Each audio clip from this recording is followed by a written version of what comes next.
also felt that Velikovsky had nailed certain principles that can help us to understand the early cultures. In particular, Velikovsky was correct in naming the planet Venus as the Great Comet. And the cometary language of Venus goes far beyond anything that Velikovsky himself published. In every corner of the world, the language of the comet and the language of Venus are identical. Venus as serpent or dragon. Venus as torch of the sky. Venus as long-haired star. Venus as bearded star.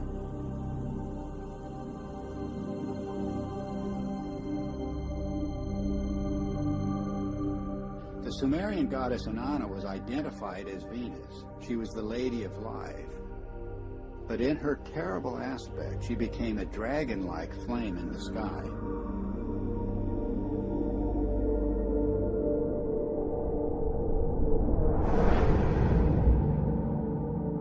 The texts say, like a dragon, you have deposited venom on the land, raining the fanned fire down upon the nation. Inanna became a roaring storm. She devastated the land. Mankind comes before you in fear and trembling at your tempestuous radiance, the texts say. Inanna's Babylonian counterpart Ishtar was also identified as Venus. She was the shining torch of heaven and earth. Furious and irresistible onslaught. I rain down like flames, the goddess announces. The Egyptian goddess Sekhmet has the same attributes. She takes the form of the fiery Uraeus serpent.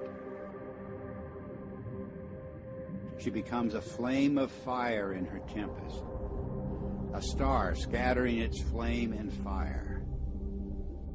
Sekhmet herself says, the fear of me is in their hearts, and the awe of me is in their hearts. No one at all can approach her, the coffin texts say. The streams behind her are flames of fire.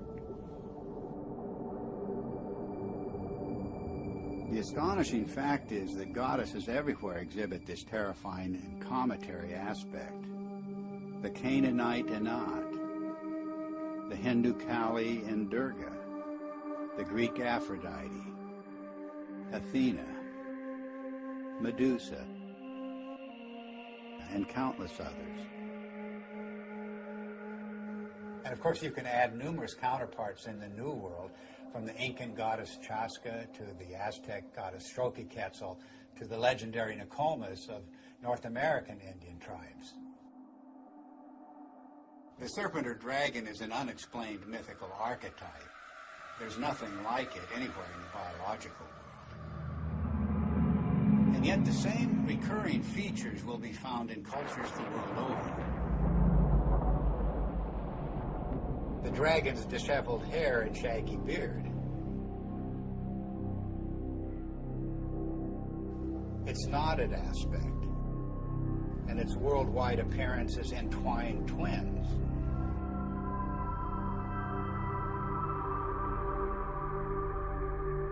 Its fiery or lightning-like emanations, and its effusive feathers.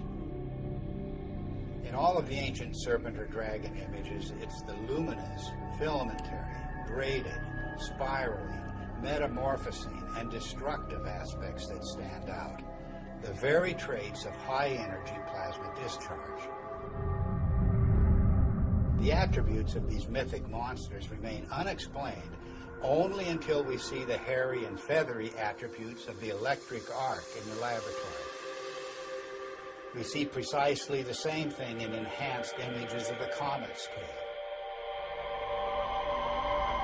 And we see the same thing in the comet-like discharges of distant nebulas. Gases in a vacuum don't behave this way, but electrified plasma does.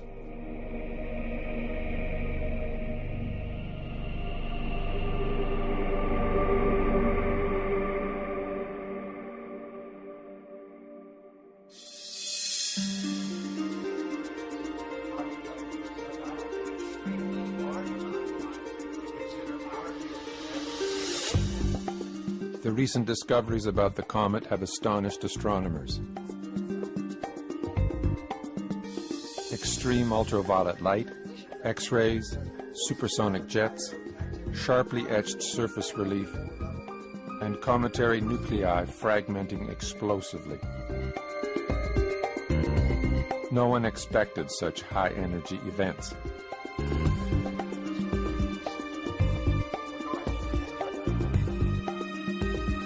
The electric model proposes that the comet is a charged object moving through an electric field.